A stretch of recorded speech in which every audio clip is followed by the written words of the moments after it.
Student, welcome to smart classes with Cam. मैं Madhu. I hope so कि आप सभी अच्छे होंगे। तो आज हम हुंड का जो नियम है उसे पढ़ने वाले हैं, जिसके लिए सबसे पहले आपके लिए ज़रूरी है कि आप एसपीडीएफ को जानें कि एसपीडीएफ किस तरीके से कर सकते हैं हम। क्या उनके नंबर्स होते हैं, क्या उनकी उपकोष होती है। तो अगर आप ये सभी जानते हैं तो बहुत अच्छी बात है, और अगर आप नहीं जानते हैं तो ऊपर दिए गए आई बटन पे क्लिक करके वहाँ से आप देख सकते हैं कि एसपीडीएफ किस तरीके से हम बनाते हैं। तो चलिए वीडियो को स्टार्ट करते हैं। हुंड का नियम। हुंड एक साइंटिस्ट हैं जिन्होंने अपने ही नाम पर क्या है इस नियम को दिया है, और बहुत ही सिंपल सा प्यारा सा नियम है। क्या कहता है कि जब तक किसी उपकोष के, ठीक है, सभी ऑर्बिटल्स में एक एक इलेक्ट्रॉन नहीं आ जाए तब तक हम क्या है इलेक्ट्रॉन को युग्मित नहीं कर सकते। तो सबसे पहले उपकोष जो होता है वो हमारे क्या होते हैं, एसपीडीएफ को बोल रहा है ये, ठीक है। उपकोष एसपीडीएफ जिनके नंबर जो होते हैं वो 2, 6, 10, 14, ठीक है। एस के लिए 2, पी के लिए 6, टी के लिए 10, आपके लिए 14। इससे ज़्यादा के इसके नंबर नहीं होते हैं, ठीक है। अब क्या बोल रहा है कि ऑर्बिटलों में, तो अभी जो कक्षक हैं वो कक्षक क्या होते हैं, इनके आधे होते हैं उपकोष के। तो 2 का आधा 1 होता है, 6 का आधा 3, 10 का आधा 5 और 14 का आधा कितना होता है 7, ठीक है। तो आप सबसे पहले तो ये वाला जो ट्रिक है उसको ज़रूर मतलब अपने माइंड में समझ लीजिए कि उपकोष एसपीडीएफ जिनके नंबर 2, 6, 10, 14 होते हैं और जिनके जो कक्षक होते हैं ऑर्बिटल जो होते हैं 1, 3, 5, 7 होते हैं। इतना अगर आपने जान लिया तो हुंड का नियम समझिए आपका हो गया, ठीक है। तो अब चलिए सबसे पहले हमने क्या है किसी एक एग्जाम्पल के थ्रू इस चीज़ को समझेंगे। तो एग्जाम्पल ले लेते हैं हम, एल्यूमिनियम ले लेते हैं, ठीक है। तो एल्यूमिनियम कितना होता है एटॉमिक नंबर 13। इसका एसपीडीएफ करिए 1s2, 2s2, 2p6, कितने हो गए 10, 3s2, ठीक है, और 3p1, 10, 2, 12, 1, 13। तो अब क्या करना है हमें, हुंड का प्रिंसिपल लागू करना है। तो वो कैसे करना है, लास्ट हमारा जो ऑर्बिटल है वो क्या है 3p, ठीक है। तो p के लिए हमने कितने कक्षक बनाने हैं 3, तो हम कक्षक बनाएंगे कितने 3, ठीक है। बन गए कक्षक, इन्हीं को कक्षक बोलते हैं। इनके नंबर क्या होते हैं 0, +1, -1, ठीक है। अब उससे पहले क्या है हमारे पास s, 3 का ही s है, 3 का ही p है, तो p का तो हमने बना लिया, ठीक है। अब 3s का बनाना है। s का कक्षक कितना होता है 1, तो हमने ये भी बना लिया, ठीक है। इसका मान होता है 0। अब s में 2 इलेक्ट्रॉन्स हैं हमारे, तो हमने 2 इलेक्ट्रॉन्स को फिल कर दिया। क्योंकि 2 ही है तो आप पहले 1 लिखोगे तभी तो आप दूसरा लिखोगे। ऐसा तो है नहीं कि एक ही साथ पेन से आप 2 लिख दोगे, ठीक है। तो 1 लिखा, उसके बाद हमने दूसरा डाल दिया। अब p में क्या है 1, तो हम 1 को कहाँ डालेंगे, यहाँ पे शुरुआत।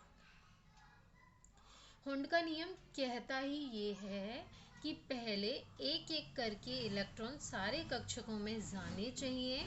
उसके बाद अगर हमारे पास ज़्यादा इलेक्ट्रॉन होते हैं तब हम क्या है पेयर बनाना शुरू करेंगे। तो 1 यानी कि 3s के पास में 2 थे, तो s में हम 2 से ज़्यादा नहीं रख सकते हैं, तो है ही उसमें 2, तो 2 क्या है हम इजीली रख सकते हैं उसमें। तो 3 तो आने हैं नहीं है, तो एक कक्षक के अंदर हम 2 रख सकते हैं। तो s हमारे पास 1 ही है, तो इसीलिए हमने क्या किया एक में ही दोनों डाल दिए, ठीक है। तो अब p में क्या है हमारे पास एक ही इलेक्ट्रॉन है, तो हम उसको शुरुआती जो हमारा कक्षक रहेगा उसी में रखेंगे। ऐसा नहीं कर सकते कि हम उसे मतलब इस वाले से हटा के इसमें डाल दें या इस वाले में डाल दें, तो ऐसा नहीं होता है। स्टार्टिंग से हमारा क्या है एक एक एक एक करके इलेक्ट्रॉन बढ़ता जाएगा, और ज़्यादा बचेंगे तो ही उनका क्या है पेयर बनता जाएगा। यही आपका क्या है हुंड का नियम है, ठीक है। तो ये बात आपको यहाँ पे समझ आई। आई होप कि आपको समझ आई होगी। दूसरा एग्जाम्पल ले लेते हैं, वहाँ से और भी अच्छे से क्लियर हो जाएगी।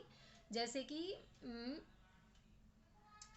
Cl ले लेते हैं, ठीक है, Cl17, इसका भी इलेक्ट्रॉनिक विन्यास करना होगा 1s2 2s2 2p6 3s2 और 3p5 10 और 2 12 5 17, ठीक है।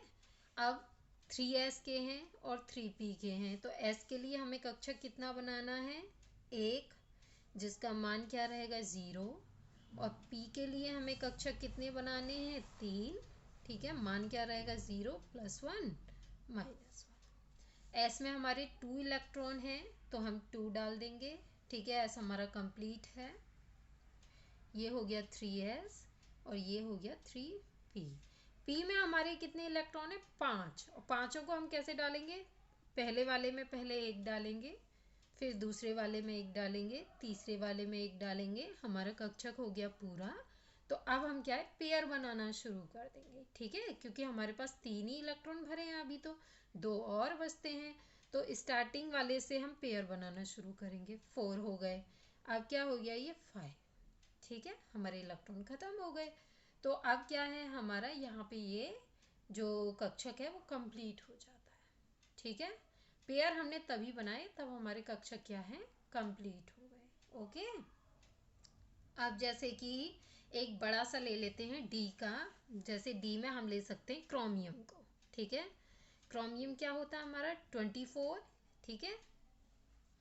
अब इसका इलेक्ट्रॉनिक विन्यास करिए, 1s2 2s2, ठीक है, 2p6 3s2 3p6 4s2, तो कितने हो गए, 10 और 10 20, अब 4 बचे हैं, तो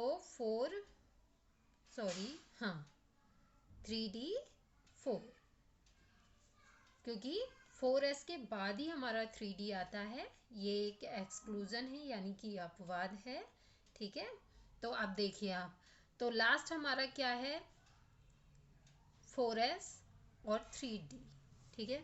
तो s के लिए तो हम जानते हैं 1 ही कक्षक बनेगा, 0 जिसका नंबर रहेगा, 2 जिसमें हमारे इलेक्ट्रॉन्स रहेंगे। d के लिए हमें कक्षक कितने बनाने हैं, 5, ठीक है, 1 2 3 4 5, ठीक है।